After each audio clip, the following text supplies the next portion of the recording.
Hello दोस्तों, कैसे हैं आप सब? एकदम मस्त बढ़िया। तो पढ़ाई भी अच्छी चल रही होगी। तो आज हम BSc second year third semester zoology unit 7 चल रही थी, उसमें आज हम बात करेंगे preparation of buffer solutions. Buffer solution जो होते हैं इनके बारे में आज पढ़ने वाले हैं। इसका पीडीएफ आपको हमेशा की तरह कहाँ पे मिल जाएगा भाई? अरे ये क्या लिख दिए? हमेशा की तरह आपको PDF notes on Telegram channel. Telegram channel का नाम क्या है? BSc world Amar Singh.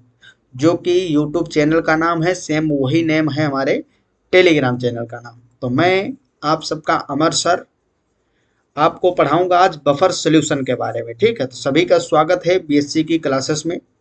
फिर से बता रहा हूँ, थर्ड सेमेस्टर की क्लास है। इसके अलावा किसी भी क्लास में अगर बफर सॉल्यूशन नामक टॉपिक है सिलेबस में तो वो भी बच्चे पढ़ सकते हैं। Don't worry, okay.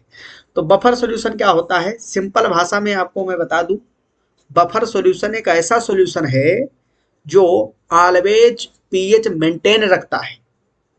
अब इसके बहुत बड़े बड़े एप्लीकेशन है, जैसे हमारे बॉडी में जो ब्लड है, रक्त, खून, वो ब्लड का पीएच हमेशा मेंटेन रहता है, 7.4 रहता है। आपको पता है ना भाई, जो ब्लड होता है हमारा, ब्लड ब्लड का पीएच कितना होता है? ब्लड का पीएच 7.4 रहता है, हमेशा मेंटेन रहता है। अब आप मार्केट गए, चाउमीन खाए, केला खाए, सेब खाए, खाए या नहीं खाए, नींबू भी खाए जो कि एसिडिक होता है, पीएच घटा देगा। चीनी खाए, नमक खाए, बर्गर खाए, पिज्जा खाए, सब कुछ खाते हो ना, फिर भी हमारे बॉडी में अब भाई अगर बफर नहीं होता, ब्लड में ब्लड एक बफर सोल्यूशन नहीं बना पाता अगर, तो समस्या हो जाती, बॉडी तो पागल हो जाती। इतना पीएच चेंज हो रहा है, प्रॉब्लम होती ना। तो इस पीएच को मेंटेन रखा जाता है। कैसे रहता है? क्योंकि जो ब्लड होता है, रक्त, इसमें बफर सॉल्यूशंस प्रेजेंट होते हैं। हीमोग्लोबिन जो है और बाइकार्बोनेट आयंस होते हैं, आप लोग जानते होंगे, थोड़ा बहुत तो जानते ही हो ना भाई, बीएससी कर रहे हो। तो इसमें क्या होता है, बाइकार्बोनेट आयंस जो होते हैं वो बफर के फॉर्म में प्रेजेंट होते हैं। अभी आपको जब आगे बताएंगे तो चीज़ें सभी समझ में आएंगी।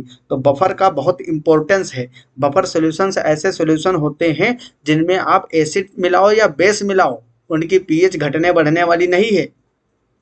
पहली बात, आप लोग अगर पीएच वाला लेक्चर देखे हैं तो बहुत अच्छी बात है, तो ये लेक्चर बहुत ही मस्त आपको समझ में आएगा। अगर नहीं देखे हैं तो आप जरूर उस लेक्चर को देखने के बाद इस लेक्चर पे आएँ, तो अच्छे से चीज़ें समझ में आएंगी। अगर नहीं देखे हो तो प्लेलिस्ट में आपको लेक्चर मिल जाएगा, या फिर यूट्यूब पर टाइप करिए measurement of pH BSc second year BSc world Amar Singh. Channel का नाम लगा दोगे पीछे, आपको मेरा लेक्चर मिल जाएगा। ठीक, तो स्टार्ट करते हैं बफर सॉल्यूशन को। A buffer solution is defined as a solution which resists any small change in its pH value. Which resist, line बहुत इंपॉर्टेंट है। Any small change in its pH value, even when small amount of the acid or the base are added to it। मतलब ऐसा solution, buffer solution एक ऐसा solution है, ऐसा villain है जिसमें भले ही थोड़ी मात्रा में एसिड और बेस को ऐड कर दिया जाए, फिर भी उसकी वैल्यू जो है पीएच की चेंज नहीं होती है। पीएच वैल्यू के चेंज करने के लिए उसमें रेसिस्टेंट पावर होती है, प्रतिरोध क्षमता होती है, प्रतिरोधक क्षमता, जिससे कि क्या करता है, वो नहीं बदलने देता है। Two types of buffer solutions are present. There are two types of buffer solutions. First है सॉल्यूशन ऑफ सिंगल सबस्टांसेस, मतलब ऐसा सॉल्यूशन जिसमें सिंगल सबस्टांस हो। The solution of the salt of weak acid. कैसा है? Weak acid and weak base. इसका example क्या है? Ammonium acetate. अमोनियम एसीटेट का फॉर्मूला यहाँ पे लिखा है CH3COOH NH4, acts as buffer. अब देखो, यहाँ पे आपको पता है CH3COOH, ये क्या है? एसिटिक एसिड है। एसिटिक एसिड, एसिटिक एसिड है ना। और भाई ये जो है आपका NH4Cl, ये क्या है? ये एक साल्ट है। क्या है? Salt of weak acid. समझ में आ रही है ना चीजें? तो NH4Cl। अब यहाँ से भैया ये तुम H निकाल दिए, यहाँ से निकाल दिए Cl, और ये दोनों पार्ट आपस में जुड़ गए। कैसे जुड़ गए भाई, यहाँ Cl माइनस निकालोगे तो इस पर प्लस चार्ज आएगा, यहाँ से H प्लस निकालोगे तो इस पर माइनस चार्ज आएगा। अब देखिए ये जो है एसीटेट आयन CH3COO माइनस, और यहाँ पे आपका अमोनियम आयन, ये दोनों जब जुड़ेंगे तो क्या बनाएंगे, CH3COO NH4, मतलब अमोनियम एसीटेट। तो ये एग्जाम्पल है सॉल्यूशन ऑफ सिंगल सबस्टांसेस। आगे चलिए, सेकंड टाइप का जो आपका सॉल्यूशन है ये बड़ा इंपॉर्टेंट है, ठीक है, इस पे क्वेश्चन खूब आते हैं। Solution of mixtures, second type का solution of mixture. These are further two types. First है आपका एसिडिक बफर। अब ये जो एसिडिक बफर और बेसिक बफर हैं बहुत इंपॉर्टेंट है, ये पूछा जाता है, ठीक है। It is the solution of a mixture of a week acid and a salt of this weak acid with a strong base. कहने का मतलब मैं यहाँ पे लिख दे रहा हूँ, जो एसिडिक बफर होते हैं वो क्या होते हैं, एसिडिक बफर में वीक एसिड होना चाहिए, वीक एसिड प्लस उसी वीक एसिड से बना हुआ साल्ट, उसी वीक एसिड से बना हुआ साल्ट, और साथ में क्या होना चाहिए, स्ट्रोंग बेस, स्ट्रोंग बेस। इससे जो सॉल्यूशन बनता है, ऐसा सॉल्यूशन जिसमें कोई एक वीक एसिड प्रेजेंट है, प्लस उसी वीक एसिड का कंजुगेट साल्ट होना चाहिए, प्लस स्ट्रोंग बेस, इसको बोलते हैं हम एसिडिक बफर। क्या बोलते हैं, इसको बोलते हैं acidic buffer. That is very important, चीजें एकदम क्लियर होनी चाहिए, डाउट कोई भी नहीं रहना चाहिए। एक बार फिर से समझ लीजिए, एसिडिक बफर क्या होते हैं, ऐसे बफर जिनमें वीक एसिड प्रेजेंट हो और उसी वीक एसिड का साल्ट प्लस स्ट्रोंग बेस, ऐसे सॉल्यूशन को हम एसिडिक बफर बोलते हैं। यहाँ पे एग्जांपल देख लीजिए आप, ये आपका एसिटिक एसिड लिखा हुआ है, एसिटिक एसिड है, और उसी एसिटिक एसिड का यहाँ पे क्या है, उसी एसिटिक एसिड का ये साल्ट है, क्या है, एसिटिक एसिड का साल्ट, वीक एसिड है। भाई एसिटिक एसिड वीक एसिड होता है, एसिटिक एसिड जो है आपका CH3COOH, एसिटिक एसिड एक वीक एसिड है, क्या है, वीक एसिड होता है, ठीक। स्ट्रोंग एसिड क्या होते हैं, जैसे HCl हो गया, H2SO4 हो गया, नाइट्रिक एसिड हो गया। जो स्ट्रोंग एसिड हैं वो कौन से होते हैं, जैसे आपका हो गया HNO3 nitric acid, nitric acid जानते हो ना, नाइट्रिक एसिड हो गया। इसके अलावा H2SO4, ये क्या है, सल्फ्यूरिक एसिड, ठीक है, सल्फ्यूरिक एसिड। आपका HCl हो गया, HCl ये कौन सा होता है, हाइड्रोक्लोरिक एसिड। तो ये स्ट्रोंग एसिड है। एसिटिक एसिड जो है आपका, ये क्या होता है, वीक एसिड। अब यहाँ पे देखिए ये वीक एसिड लिया हुआ है, साथ में इसी वीक एसिड का साल्ट। अब वीक एसिड का साल्ट कहने का मतलब, साल्ट क्या होता है भाई, साल्ट वही तो होता है जो अम्ल और क्षार से बनता है। अब यहाँ पे ये एसिटिक एसिड है, इसके साथ रिएक्शन करवा दी गई NaOH की। अब यहाँ से OH और ये H निकल गया क्या, वाटर। अब ये Na यहाँ पे चिपक गया, तो ये क्या बनेगा, यहाँ से भाई माइनस कर दो आप वाटर को, H2O निकल जाएगा, बचेगा क्या आपका CH3COO Na, ठीक है, ये माइनस होगा और ये प्लस होगा। तो वही तो यहाँ पे लिखा हुआ है CH3COO Na, सोडियम एसीटेट। क्या है ये, सोडियम एसीटेट। तो सोडियम एसीटेट एक्चुअल में एसिटिक एसिड का ही साल्ट है। बात समझ में आई। तो एक वीक एसिड है और साथ में क्या है, साथ में वीक एसिड और स्ट्रोंग बेस से बना हुआ साल्ट। ये कैसा साल्ट है भाई, साल्ट कैसे बनते हैं बाबू, फिर से समझो, साल्ट एसिड और बेस के मिलने से बनते होते हैं। ये जो है आपका एसिटिक एसिड, ये है आपका base, NaOH sodium hydroxide, strong base है। रुक जाओ एक बार यहाँ लिखते हैं बढ़िया तरीके से ताकि तुमको समझ में आए। टॉपिक ये इम्पोर्टेंट है और बड़ा वैल्यूएबल है, क्योंकि आगे भविष्य में आपको इसकी बड़ी ज़रूरतें लगेंगी। देखो, वीक एसिड लिए आप CH3COOH, और strong base, strong base, strong base आप कौन सा लिए, NaOH।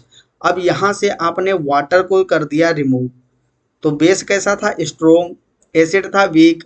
अब स्ट्रोंग बेस और वीक एसिड की रिएक्शन करवाए आप, यहां से क्या हुआ -H2O बना, क्या आपका एक बना आपका साल्ट।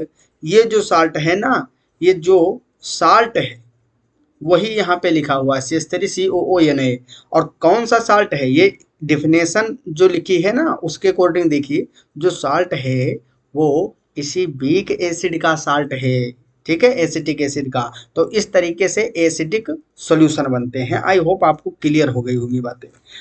सेकंड है बेसिक बफर। बेसिक बफर क्या होता है, it is the solution of a mixture of weak base, उसका उल्टा। भाई वो एसिडिक था तो वहां पे वीक एसिड लिया गया, ये बेसिक बफर है तो इसमें वीक बेस होगा, and a salt of this weak base with a strong acid.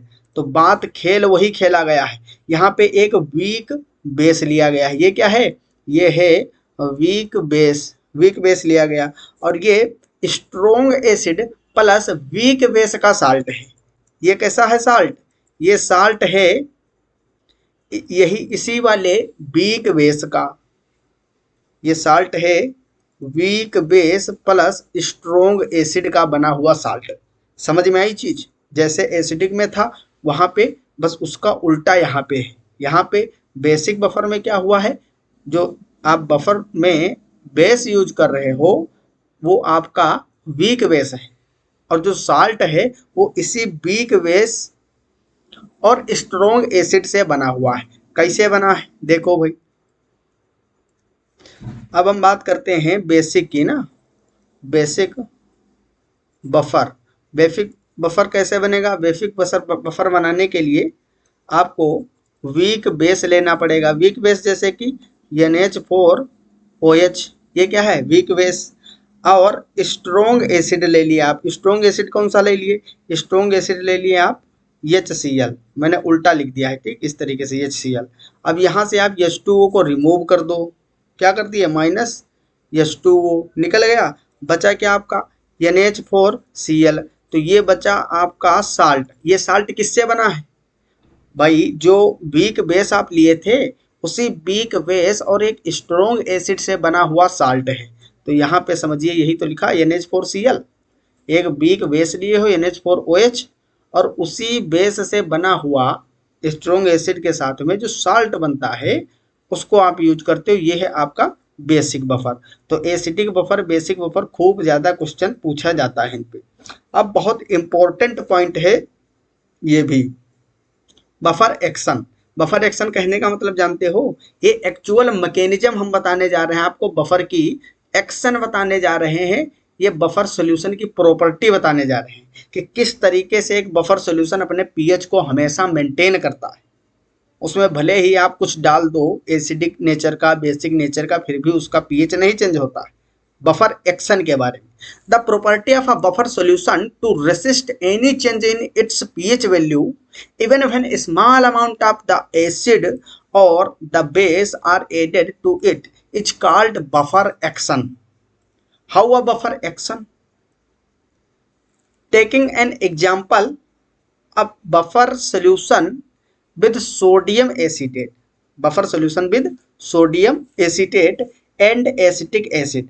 तो sodium acetate and acetic acid जब लोगे, ये क्या है आपका सोडियम एसीटेट, ये क्या है सोडियम एसीटेट, प्लस साथ में क्या लिया गया है एसिटिक एसिड CH3COOH, ये एक बफर लिया गया है, एग्जाम्पल के तौर पे हमने ले लिया है। अब भाई ये क्या होगा, कैसा होगा, आप बता सकते हो।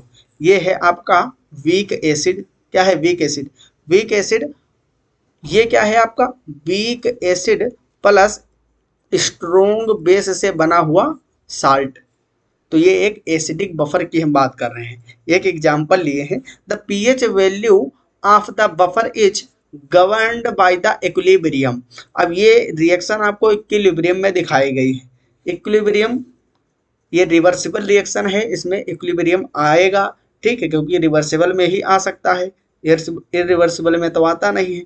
तो ये जो एसिटिक एसिड है आपका, एसिटिक एसिड ये डिसोसिएट हो रहा है हाइड्रोजन आयन और किसमें एसीटेट आयन में, ठीक है। अगले पेज पे चलिए तो आपको मैकेनिज्म इसकी हम दिखाते हैं। And also sodium acetate ionize as अब ये जब सोडियम एसीटेट आयनाइज होगा तब यहाँ पे क्या बनाएगा, एक आयन तो एसीटेट ये भी देगा, लेकिन यहाँ H प्लस नहीं, यहाँ पे Na प्लस देगा सोडियम आयन। अब mixture when we added acid, अब मान लो हम इसी बफर में एसिड को ऐड करते हैं। ये हमारा कोई बर्तन था जिसमें आपका क्या था, CH3COOH, जो कि डिसोसिएट होकर क्या बना रहा था, H प्लस आयन और प्लस साथ में CH3COO माइनस। और इसी में कौन सा सोल्यूशन था, इसी में सोल्यूशन था सोडियम एसीटेट का, CH3COO Na का। ये डिसोसिएट हो रहा था तो ये क्या बना रहा था, ये बना रहा था आपका ये Na plus plus CH3COO minus. बात समझ में आई। ये आपका बफर सॉल्यूशन था, क्या था, बफर सॉल्यूशन। अब मान लो हमने इसमें एसिड ऐड किया। अब मिक्सचर है ना, एडेड एसिड और base in small amount the following mechanism takes place. मतलब ये बॉक्स है जिसमें आपने एसिटिक एसिड और सोडियम एसीटेट को तोड़ा, इस तरीके से ये बफर बनाया। आपने जब ऐड किया OH माइनस को, मतलब बेस को, तब क्या हो रहा है, जब आप बेस को यूज करोगे, ऐड करोगे बफर सॉल्यूशन में, तब आपको चेक करना है कि पीएच बदलेगा या नहीं। तो ये जो बेस के OH माइनस होंगे, भाई आप जानते ही हो बेस कौन होता है जिसमें OH माइनस होंगे, जैसे KOH क्या है, सोडियम हाइड्रोक्साइड, पोटेशियम हाइड्रोक्साइड, ये क्या है, सोडियम हाइड्रोक्साइड। ये सब क्या है, ये बेसिक नेचर के होते हैं क्योंकि इसमें OH माइनस आयन प्रेजेंट हैं। बात समझ में आई। तो जब बेस आप ऐड करोगे मतलब OH माइनस ऐड कर रहे हो, तो ये H प्लस से रिएक्शन करके बनाएगा वाटर। और जब आप एसिड ऐड करोगे मतलब H plus ion, H plus ion मतलब एसिड, एसिडिक नेचर के होते हैं ना ये हाइड्रोनियम आयन, तो इसको जब आप डालोगे इस बर्तन में तो ये एसीटेट आयन से रिएक्शन करके क्या बनाएगा, ये बना देगा एसिटिक एसिड। बात समझ में आई। तो बफर सॉल्यूशन के अंदर ये प्रतिक्रिया चालू हो जाती है। अगर आप बेसिक कोई बेस डालोगे तो ये प्रोसेस होगा और एसिड डालोगे तो ये प्रोसेस होगा। हम एक एग्जांपल ले रहे हैं। अब यहाँ पे देखिए ये जो लिखी हुई है बात, ये बड़ी इंपॉर्टेंट है भैया। It is quite clear from above diagram, जो मैंने आपको दिखाया, when add base in buffer it react with H plus ion. जब आप बेस डाल रहे हो तो H प्लस आयन से रिएक्ट कर रहा है, and to form water, and when acid is add it form again CH3COOH and over effect on H plus और OH minus concentration is nullified। कहने का मतलब कुछ नहीं चेंज हुआ, वहां पे इन दोनों का जो इफेक्ट था वो क्या हुआ, जीरो हो गया। Hence in such a way the buffer solution is term as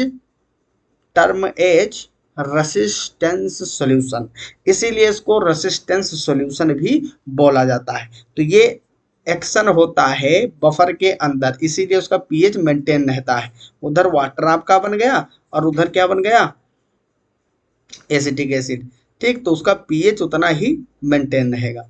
यहाँ पे कुछ इंपॉर्टेंट चीजें लिखी हुई हैं, ग्राफ बना हुआ है, इसको देखिए आप लोग, ठीक, इंट्रोडक्शन ही है। अब बफर इज अ कंपाउंड और mixture of compounds which when present in a solution resists change in pH upon the addition of small quantities of acid and bases। तो ये सिंपल डिफिनेशन है, आपको याद कर लेना है। Buffer system follow Le Chatelier's principle. Le Chatelier principle हम लोग केमिस्ट्री में भी पढ़ेंगे, उसमें भी टॉपिक है अपना, तो बहुत इंपॉर्टेंट है ये टॉपिक भी पूछा जाता है। जो बफर सिस्टम होता है, बफर एक्शन, ये लीच टेलियर प्रिंसिपल को भी क्या करता है, फॉलो करता है। लीच टेलियर प्रिंसिपल में क्या होता है जानते ही हो, जैसे कि कोई रिएक्शन हो रही है A प्लस बी, सिंपल अभी थोड़ी देर में बता रहे हैं आपको, और बन रहा है C प्लस डी। तो अगर मान लो हम A की कंसंट्रेशन बढ़ाएंगे तो ये रिएक्शन फॉरवर्ड मूव होगी। क्यों, क्योंकि रिएक्शन हमेशा इक्विलिब्रियम पे जाना चाहेगी। और इक्विलिब्रियम कब आएगा, जब रेट दोनों का कांस्टेंट हो जाए। तो ये क्या करेगा, ये जब A की कंसंट्रेशन बढ़ाओगे तो रिएक्शन इस ओर भागेगा, अपने आप भागेगा। क्यों भागेगा? क्योंकि ए, जब ए की भाई सांद्रता बढ़ाओगे कंसंट्रेशन, तो वो बी में कन्वर्ट होना चाहेगा। अगर सी की बढ़ाओगे तो ये इधर को भागेगा।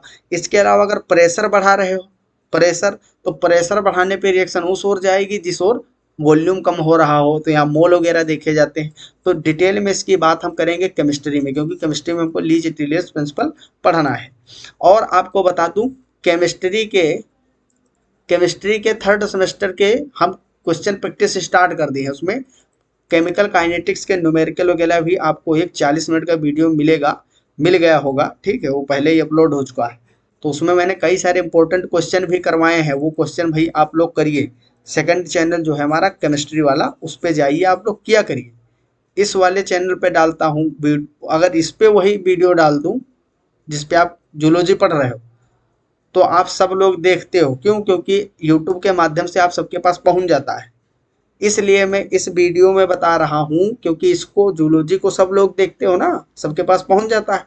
और वो जो चैनल है उस पे आप लोग खुद नहीं जाते हो ना, वीडियो सामने आ गया, कॉमेडी देखने के चक्कर में ऐसे ऐसे स्क्रॉल कर रहे हो यूट्यूब को, बीच में कहीं आ गया तो देख लिए।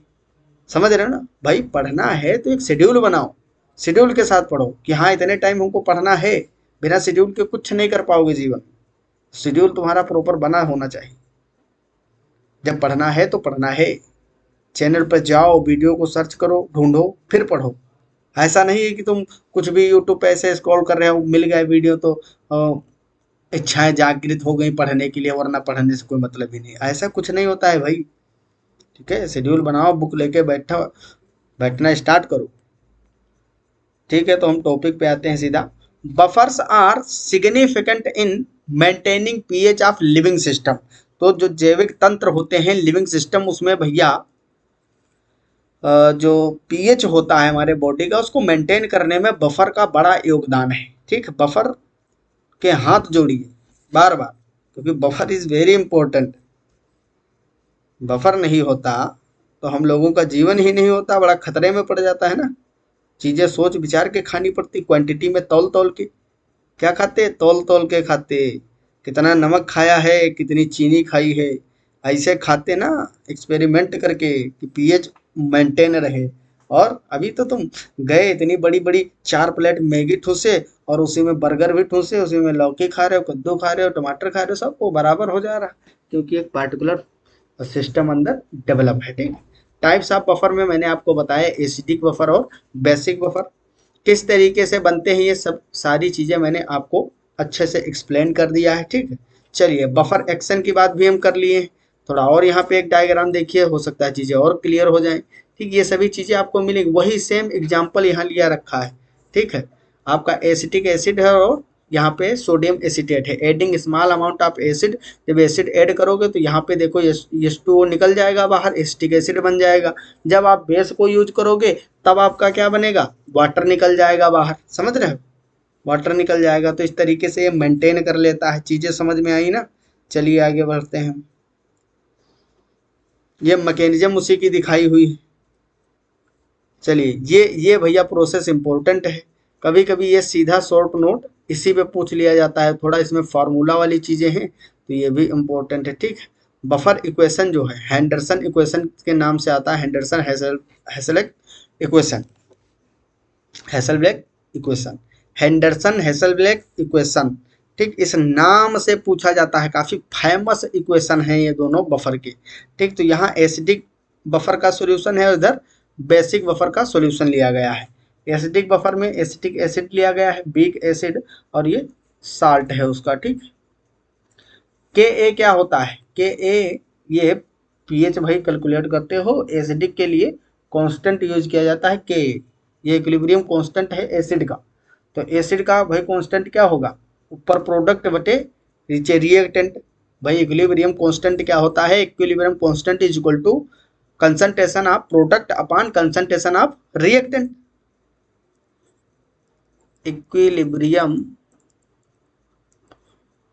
Constant is equal to concentration of product upon concentration of reactant। टेंट। चीजें समझ में आई। अब इस रिएक्शन में देखो भाई, इस रिएक्शन में क्या हो रहा है, ये डिसोसिएट हो रहा है इसमें। अब यहाँ पे एक चीज गलत है थोड़ा, ये जो है रिवर्सिबल रिएक्शन होगी तभी तो इक्विलिब्रियम आएगा भाई, समझ रहे हो ना चीजों को। तो ये डिसोसिएट करेगा तो यहाँ पे एसीटेट आयन बने हैं और क्या बना है आपका H plus ion, hydronium ion भी इसको बोलते हैं। अब इनकी कंसंट्रेशन है जो प्रोडक्ट की वो ऊपर रहेगी, बटे अपान में क्या होगा, कंसंट्रेशन ऑफ रिएक्टेंट। तो इक्विलिब्रियम कांस्टेंट जो एसिड का है, इसलिए हम के साथ में ए लगा देते हैं। अगर के साथ में बी लगा दिए तो वो बेसिक सॉल्यूशन का हो जाएगा। देखो किसी बेस का लिखोगे तो इस तरीके से लिखोगे, तो चीजें वही हैं, सब उसी से खेलना है आपको। पुरानी चीजें जो केमिस्ट्री में पढ़ाए हैं हमने आपको, इक्विलिब्रियम कांस्टेंट तो अच्छे से आपको करवाया है। Equilibrium constant of acid K is equal to concentration of product. Product में दोनों चीजों को रखा गया है ऊपर कंसंट्रेशन, इस ब्रैकेट का मतलब क्या है कंसंट्रेशन, और नीचे क्या रखा गया है आपका रिएक्टेंट। ठीक, अब यहाँ से H प्लस की कंसंट्रेशन आप निकाल सकते हो। H प्लस की कंसंट्रेशन निकालोगे तो इसको ले जाओगे उधर तो ऊपर जाएगा, और इसको ले जाओगे तो ये नीचे जाएगा। बात समझ में आई भाई। इस वाले पार्ट को उधर ले जाओगे तो ऊपर जाएगा और ऊपर वाला नीचे जाएगा, तो ये क्या हो जाएगा, समझो यहाँ पे वही तो लिखा है, H प्लस निकालना है आपको कंसंट्रेशन। तो ये ऊपर चला गया और ये वाला नीचे आ गया। फिर क्या लिया गया है, दोनों का लॉग लिया गया है। अब भाई जब दोनों का लॉग लोगे तो माइनस लॉग, यही तो पीएच निकालने के लिए, इसीलिए मैंने कहा पीएच वाला पहले आप लेक्चर देखिए। पीएच क्या होता है, negative log of concentration of hydronium ion. H plus ion का निगेटिव लॉग ले लोगे अगर आप, तो वही पीएच में कन्वर्ट हो जाता है। अब यहाँ से पीएच निकालना है आपको, तो पीएच निकालोगे तो इसका निगेटिव लॉग लेना पड़ेगा। आप दोनों साइड में लॉग लोगे आप, तो लॉग वाला खेल खेलना है यहाँ पे। ठीक, समझ रहे हो इस तरीके से, तो वही आपका पीएच निकल के इस तरीके से ये आ जाएगा। ठीक, सेम यही प्रोसेस आपको यहाँ करना है बेसिक बफर में। बेसिक बफर में क्या किया गया है, सेम वही चीज, बस यहाँ पे एसिड की जगह पे आपका बेस है। बेस कौन सा है, अमोनियम हाइड्रोक्साइड। इसका नाम क्या है भाई, अमोनियम हाइड्रोक्साइड, अमोनियम हाइड्रोक्साइड। ये एक वीक बेस है। स्ट्रॉन्ग बेस क्या होते हैं, मैंने आपको स्ट्रॉन्ग एसिड बताए थे, तो स्ट्रॉन्ग बेस भी बता देता हूँ। स्ट्रॉन्ग बेस जो होते हैं, स्ट्रॉन्ग बेस जैसे कि जो आपके ग्रुप फर्स्ट एंड सेकंड के जो एलिमेंट हैं, जैसे कि NaOH, ये एस ब्लॉक के फर्स्ट ग्रुप में आता है ना सोडियम। इसके ऑक्साइड और हाइड्रोक्साइड, फर्स्ट और सेकंड ग्रुप के ऑक्साइड और हाइड्रोक्साइड बेसिक होते हैं, वो भी स्ट्रॉन्ग बेसिक होते हैं, स्ट्रॉन्ग बेस बनाते हैं। NaOH हो गया, इसके अलावा आपका KOH हो गया, इसके अलावा MgOH का होल ट्वाइस हो गया। ठीक, मैग्नीशियम सेकंड ग्रुप में आता है, CaOH का होल ट्वाइस हो गया। तो ये सभी क्या है, ये स्ट्रॉन्ग बेस है। ठीक, जानने के लिए जरूरी है, नॉलेज के लिए आप चीजें रख सकते हो। ठीक, अब यहाँ भी एक इक्वेशन दिख रही है आपको, रिएक्शन हो रही है ना, तो अब कांस्टेंट निकालना है, इक्विलिब्रियम कांस्टेंट ऑफ बेस। तो ये क्या निकलेगा, concentration of product upon concentration of reactant. Same वही खेल खेला गया है, ये प्रोडक्ट है दोनों, तो इनकी कंसंट्रेशन ऊपर और नीचे रिएक्टेंट की। सेम यहाँ पे क्या हुआ है, OH की कंसंट्रेशन निकालना है तो इन दोनों को उधर ले जाना पड़ेगा, इसको ले जाओगे ऊपर जाएगा, इसको ले जाओगे नीचे जाएगा। ये वही प्रोसेस यहाँ किया गया है। फिर इनका निगेटिव लॉग लिया गया है, क्या लिया गया है, निगेटिव लॉग, फिर POH निकाला गया है। ठीक, तो वहाँ पीएच निकाला गया। भाई एसिड का आप, एसिड जो होता है, एसिड का आप निकालते हो पीएच, और बेस का क्या निकालते हो, बेस का निकालते हो POH। समझ में चीजें। और POH और pH दोनों मिलके क्या होते हैं, किसी भी सॉल्यूशन के POH और pH हमेशा कांस्टेंट रहते हैं 14। चीजें समझ में आई। तो चलिए भैया चलते हैं हम अगली स्लाइड में। यस, बफर कैपेसिटी क्या होती है, what is buffer capacity, important, again important topic. Buffer capacity, buffer capacity is the efficiency of a buffer solution to resist pH change on addition of small amount of acid और base. मतलब कितनी उस solution की क्षमता है कि उसमें acid और बेस को मिलाने पर वो रेसिस्टेंस पावर दिखा सकता है, उसकी इफिशियंसी, उसी को बोलते हैं buffer capacity. Buffer can resist pH change up to ±1 unit of its buffering zone. ठीक, तो बफरिंग जोन क्या होती है? बफरिंग कैपेसिटी का एक फॉर्मूला है।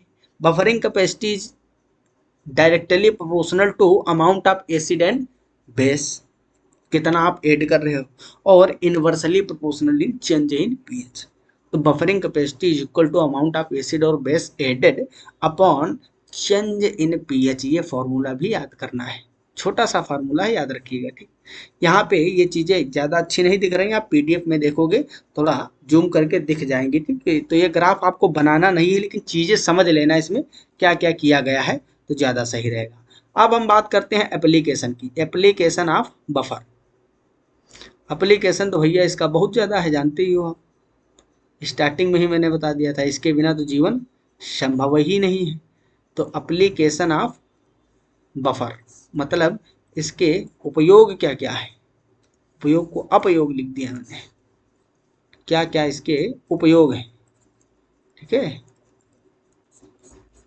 In pharmaceutical preparation to adjust the pH of drug and medicine, मतलब जो औषधियां हैं, दवाइयां हैं, उनके पीएच को एडजस्ट करने के लिए, in order to minimize drug degradation and to improve patients comfort. The drugs applied through injections are maintained at an ideal pH of 7.4, मतलब इंजेक्शन के थ्रू जो दी जाती हैं दवाइयाँ, उसका पीएच मेंटेन किया जाता है कितना? 7.4। अब भैया टेम्परेचर चेंज, अब देखो कोई एक इंजेक्शन है तो उसमें केमिकल्स तो होंगे। अब केमिकल कई सारे होंगे, फार्मूला कई सारे होते हैं ना, एक फार्मूले के भी हो सकता है इंजेक्शन में, इससे ज़्यादा भी हो सकते हैं। तो अब उसके अंदर केमिकल ही प्रेजेंट है। भाई टेम्परेचर घटेगा बढ़ेगा, मान लो इंजेक्शन रखा है मेडिकल स्टोर में, वहाँ टेम्परेचर घट बढ़ भी सकता है, बाकी भी चीज़ें घट बढ़ सकती हैं, प्रेशर वगैरह और कोई भी चीज़। तो उसमें क्या होता है, कोई रिएक्शन भी स्टार्ट हो सकती है, समझ रहे हो ना इस चीज़ को। तो उसका पीएच घट बढ़ सकता है। अगर पीएच ज़्यादा या कम हुआ, फिर आपने लगा दिया ब्लड में, तो दिक्कत हो जाएगी ना। इसलिए जितना ब्लड का रहता है सेम उतना ही पीएच मेंटेन रखा जाता है इंजेक्शंस का। और उसको कैसे रखा जाता है, क्योंकि उसमें बफर होते हैं। ठीक है, एक बफर सोल्यूशन टाइप में इंजेक्शन तैयार किया जाता है। अगला point, buffer use in injections are acetate, phosphate और citrate. Buffers like borate, carbonate, phosphate are used in ophthalmic preparation of maintaining the pH of the medicine within the pH range of lacrimal fluid, जिसका कि 7.8 होता है। अब हम बात करते हैं लेबोरेटरी की। लैब में क्या क्या इसके यूजेज हैं। The calibrate pH meter for determination of pH of water, soil, food and other samples, to carry out various biological research such as DNA and RNA isolation and protein crystallization। तो इसमें भी इसका उपयोग किया जाता है। In industrial preparation to ensure stability of ointments. भाई stability, ointment मतलब वही जो ट्यूब लगाते हो आप, क्रीम नहीं लगाते, उसी को बोलते हैं ointment. And creams on applied area like skin, to set up appropriate conditions for dyeing fabrics, to set up appropriate conditions for fermentation process in food production। तो इसके बहुत ज़्यादा इम्पोर्टेंस है। और लिविंग सिस्टम जो हमारा है उसमें तो भैया है ही, समझे इस बात को। अब यहाँ पे कुछ मार्केट में बने